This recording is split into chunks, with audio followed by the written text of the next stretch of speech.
how do you evaluate a drastic drop in organic search traffic that is coming to our MSP website? Now, what you're looking at here is Google Search Console. This is a free tool by Google. It is the best form of search traffic data that is coming to our website. What you're seeing here is the clicks coming to this website over time. And this is the kind of drastic drop that I'm talking about. To evaluate a drop like this, what you need to do is you need to evaluate the same time period before the drop and after the drop.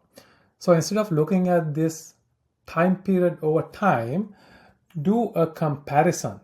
And when you do the comparison, you will get a side-by-side comparison of the data before the drop and after the drop. Export this data. I like to export it into Google Sheets. And here on Google Sheets, you will get a side-by-side comparison of the data before and after the drop on a page-by-page basis or a query basis that you can use to investigate in detail what really caused the drop.